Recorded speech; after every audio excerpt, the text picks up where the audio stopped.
بسم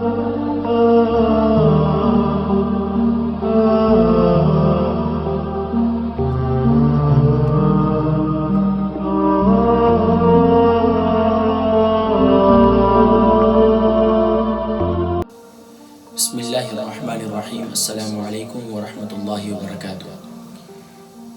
الحمدللہ ثم الحمدللہ، اللہ تبارک و تعالیٰ کے فضل و کرم، اس کی عنایت سے ہمیں 2 راتیں الحمدللہ طاق راتیں نصیب ہو گئیں، اور الحمدللہ 2 طاق راتوں میں کس نے کیسے کیسے عبادت کی اور کس کس انداز سے عبادت کی، یقیناً مجھے امید ہے کہ الحمدللہ آپ نے بہت خوب طریقے سے ماشاءاللہ ان طاق راتوں کا اہتمام کیا ہوگا، عبادت میں گزاری ہوگی، قرآن کی تلاوت میں، ذکر و اذکار میں، اور خاص طور پر مناجات کے لیے آپ نے وقت نکالا ہوگا۔ اللہ تبارک و تعالیٰ من جملہ تمام عبادات کو اپنی بارگاہ میں قبول منظور فرمائے۔ آج ہم ذکر کریں گے کہ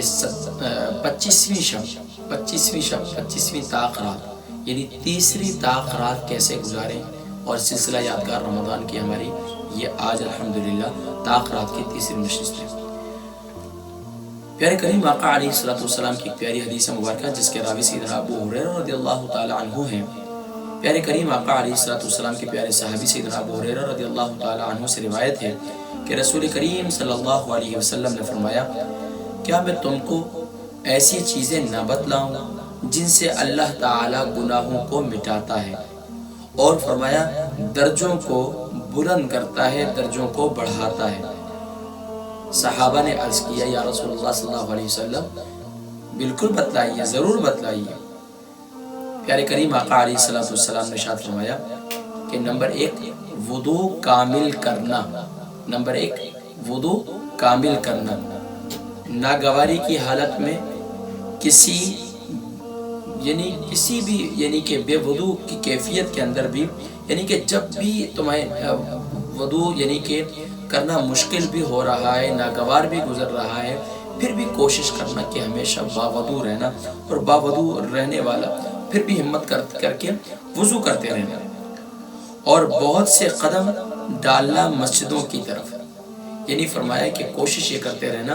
کہ مسجدوں میں زیادہ وقت گزارنا، مسجدوں میں زیادہ جانا۔ لاک ڈاؤن ہے،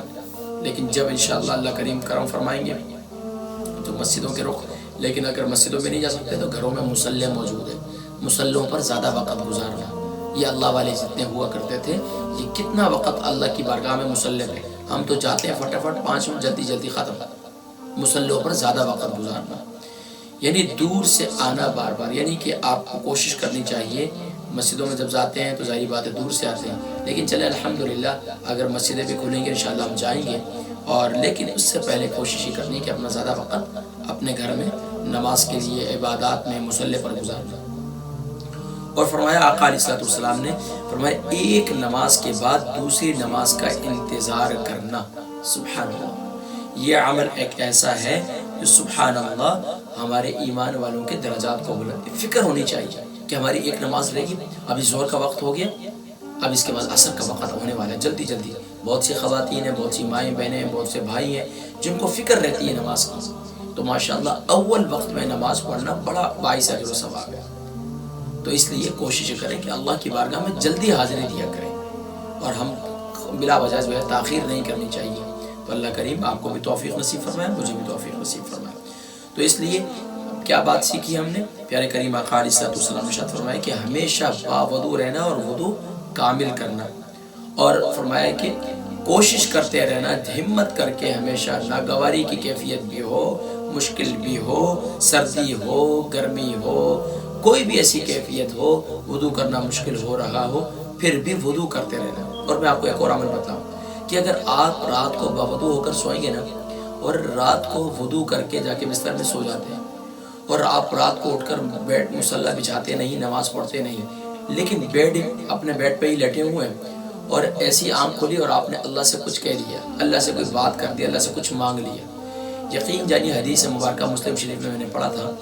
کہ فرمایا کہ اللہ کریم اس کی دعا کو اپنی بارگاہ میں مستجاب فرما دیتے ہیں وضو کرنے کی برکت سے، اور وضو کرنے والا ہمیشہ نفس اور شیطان کی شر سے محفوظ رہتا ہے۔ تو آپ یہ رمضان مبارک میں یہ ٹریننگ لے رہے ہیں کہ آپ نے کوشش کرنی ہے کہ باوضو ہمیشہ باوضو رہنا ہے۔ تو اس لیے یہ پیارے کریم آقا علیہ السلام کی پیاری حدیث تھی۔ اب آئیے ہم چلتے ہیں، بڑھتے ہیں خاص طور پر یہ رات کیسے گزاریں۔ ظاہری بات ہے رات یعنی کہ اب 25ویں شروع، یعنی کہ 24واں روزہ ختم ہوا اور 24ویں کے بعد یعنی کہ 25ویں شب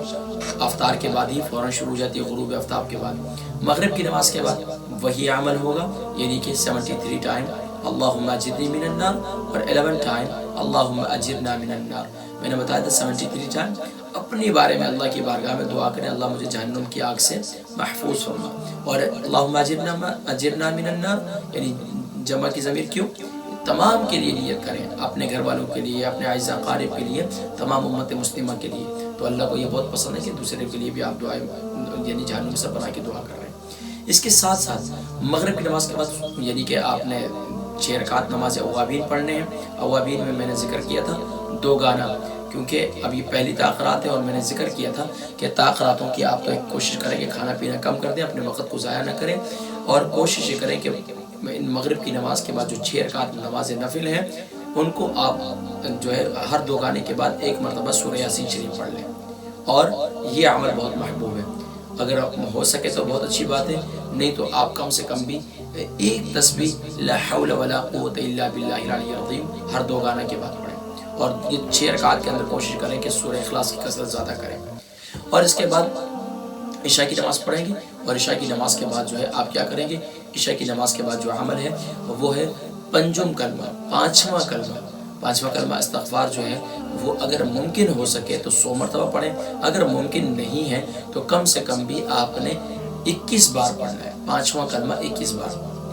بزرگان دین کے معاملات میں نے یہ بھی پڑھا تھا کہ تیسرے کلمے کا بھی ذکر ملتا ہے، تیسرا کلمہ، تو تیسرے کلمے کی تعداد جو ہے 5واں کلمہ جو ہے وہ ماشاءاللہ آپ کو یاد ہوگا، استغفر اللہ ربی من کل ذنب اذنبته عمدا او خطأ سرا او علانیة واتوب الیہ من الذنب الذي اعلم ومن الذنب الذي لا اعلم انك انت علام الغیوب وستار العیوب وغفار الذنوب ولا حول ولا قوة الا باللہ العلی العظیم، یہ بھی کر سکتے ہیں، اور سبحان اللہ والحمد للہ ولا الہ الا اللہ واللہ اکبر ولا حول ولا قوة الا باللہ العلی العظیم۔ اس کے بعد نماز تراویح ادا کریں۔ نماز تراویح کے بعد جو ہے پھر آپ نے ظاہری بات ہے تھوڑا سا آرام کرنا ہے، کمر وغیرہ سیدھی کر لیں، اس کے بعد پھر اٹھیں اور تہجد کا اہتمام کریں۔ تہجد میں ماشاءاللہ یا اس کے بعد آپ کے پاس وقت ہے تو قرآن کی تلاوت کریں، کیونکہ رات بڑی مختصر ہوتی ہے، بڑی تیزی سے گزر جاتی ہے۔ پھر اس کے بعد جو ہے ماشاءاللہ سحری کا ٹائم ہو جائے گا تو سحری کیجیے، اور سحری میں، اور پھر اس کے بعد جو ہے سحری کی دعا جو آپ کو معلوم ہے، لا الہ الا اللہ الحی القیوم القائم علی کل نفس بما کسبت، یہ 7 مرتبہ لازمی طور پر پڑھیں، بڑی برکات ملیں گی۔ اس کے بعد جو ہے پھر ظاہری بات ہے سحری کے بند کرنے کا ٹائم ہو جائے گا، اذان فجر ہوگی، نماز فجر ادا کیجیے۔ نماز فجر کا جو معمول میں نے ذکر کیا تھا، یعنی کہ 26ویں روزے کے کیا خاص اعمال اور وظائف ہیں، پھر اس کا تذکرہ، لیکن آپ نے خاص طور پر رات کے وقت میں نے بتایا تھا جتنی تاخرات ہیں اس میں آپ ایک وقت کا تعین کر لیں، اور اس میں 100 بار سورۃ القدر، انا انزلناه في ليلة القدر وما ادراك ما ليلة القدر ليلة القدر خير من 1000 شهر تنزل الملائكة والروح فيها بإذن ربهم من كل امر سلام هي حتى مطلع الفجر۔ لیکن یاد رکھیے رات جو ہے 25ویں شب ختم نہیں ہوئی، یہ ختم ہوگی طلوع آفتاب پر، یعنی جب سن رائز ہوگا، تو اس وقت تک آپ زیادہ مناجات کریں، زیادہ اللہ سے مانگیں، جتنا کوشش کریں کہ طاقتوں میں صرف اللہ سے مانگنا ہے۔ میں نے بزرگان دین کے معاملات میں سب میں یہی پڑھا کہ زیادہ وہ مناجات میں وقت گزارتے ہیں، زیادہ مراقبہ میں گزارتے ہیں، اور زیادہ اپنے پاسٹ میں جا کر اللہ کی بارگاہ میں روتے تھے، اور وہ اپنے اللہ کی بارگاہ میں مناجات کیا کرتے تھے۔ تو اس لیے میں آپ سے گزارش کروں گا کہ رمضان مبارک میں خاص طور پر یہ رمضان جو ہے سبحان اللہ یہ مہمان ہے، اور اگر یہ آج کی تاخرات ہوئی تو سبحان اللہ کتنی بڑی سعادت ہے۔ تو یقین اللہ کریم آپ کی کاوشیں بھی قبول فرمائے، آپ کی عبادت بھی قبول فرمائے، اللہ ہم سب کی عبادتیں قبول فرمائے۔ اپنی دعاؤں میں مجھے بھی یاد رکھیے گا، تمام امت مسلمہ کو بالخصوص اس وبا سے اللہ کریم جلدی امت مسلمہ کو نجات عطا فرمائے، اور خاص طور پر گھر میں اتحاد و اتفاق کی، اور تمام معاملات جو آپ کے گھر کے اندر ہیں، آپ کی پریشانیاں ہیں، آپ کے معاملات ہیں، آپ اللہ سے ذکر کریں، اللہ سے تعلق بنائیں، اور میں نے ذکر کیا تھا کہ تاخراتوں میں اعتکاف ضرور کریں۔ اللہ تبارک و تعالیٰ توفیق عمل نصیب فرمائے۔ انشاءاللہ اب 27ویں شب کیسے گزاریں اس سے متعلق انشاءاللہ اگلی نشست میں گفتگو کریں گے۔ زیادہ لمبے چوڑے اعمال نہیں بتا رہا، اس لیے کہ راتیں بہت مختصر ہیں UK یورپ کے اندر، تو بڑی تیزی سے گزر جاتی ہیں، تو باقی اپنے قرآن کی تلاوت اور مشترک اعمال جو ہے اس کا سلسلہ جاری رکھیں۔ اللہ تبارک و تعالیٰ ہم سب کو عمل کی توفیق نصیب فرمائے۔ السلام علیکم ورحمۃ اللہ وبرکاتہ۔ حافظ.